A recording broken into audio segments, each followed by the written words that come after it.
এক গাৰ নোম হিয়ৰি যোৱা ভয়ংকৰ ঘটনা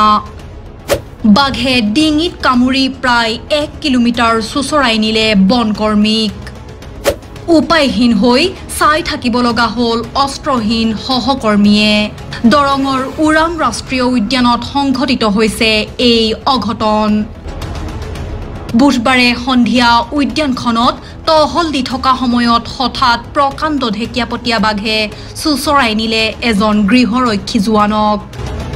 সহকৰ্মীৰ সৈতে টহল দি থকা অৱস্থাত বাঘে ৰাইফলসহ টানি জংঘললৈ লৈ যায় ধনমণি ডেকা নামৰ জোৱানজনক আৰু পৰৱৰ্তী সময়ত অতি দুৰ্ভাগ্যজনকভাৱে উদ্ধাৰ হয় গৃহৰক্ষী জোৱানজনৰ মৃতদেহ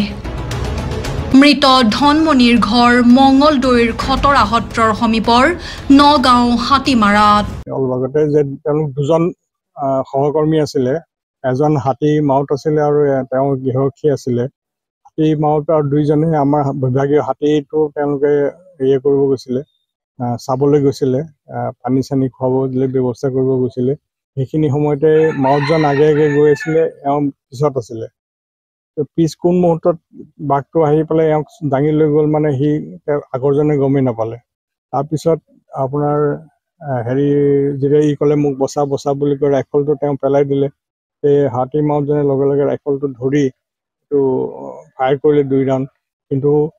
বাঘটো ইন দি মিন টাইম বাঘে মানে ইয়াৰ পৰা মানুহটো লৈ নাইকিয়াই হৈ গ'ল ধনমণিৰ মৃতদেহ উদ্ধাৰৰ পিছতে শোকত ভাগি পৰিছে ধনমণিৰ পৰিয়াল মাত্ৰ 8 মাহ পূৰ্বে বিবাহ পাশত আবদ্ধ হৈছিল ধনমণি পৰিস্থিতিটো খুব দুখ লগা আৰু খুব ভয়ানক পৰিস্থিতি এটা হৈ গৈছিলে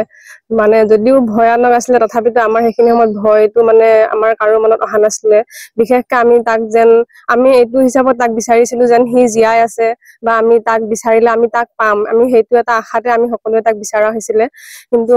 অৱশেষত গৈ গৈ আমি তাক পালো কিন্তু তাক আমি মৃত অৱস্থাত পালো আমি তাক জীৱিত অৱস্থাত নাপালো সেইটো বহুত আমাৰ মানে বহুত দুখ লাগিছে আৰু ইয়াত মানে সি যদিও হোমগাৰ্ড হিচাপে আছিলে মানে সি আজি ইয়াত 10-12 বছৰ হৈ গৈছে তাৰ ইয়াত মানে থকা আৰু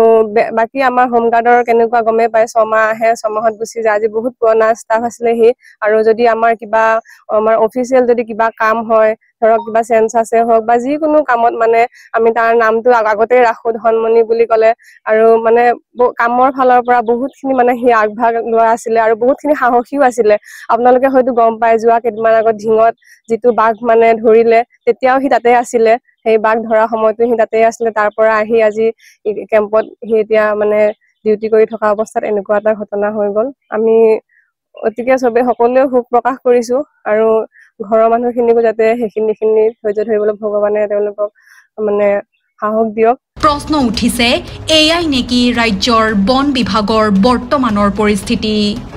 অস্ত্ৰহীনভাৱে কিয় বন্যপ্ৰাণী সুৰক্ষাৰ দায়িত্বত নিয়োজিত কৰা হয় বনকৰ্মীক কোনে ল'ব বনকৰ্মী জীৱনৰ দায়িত্ব news desk report news 8 north east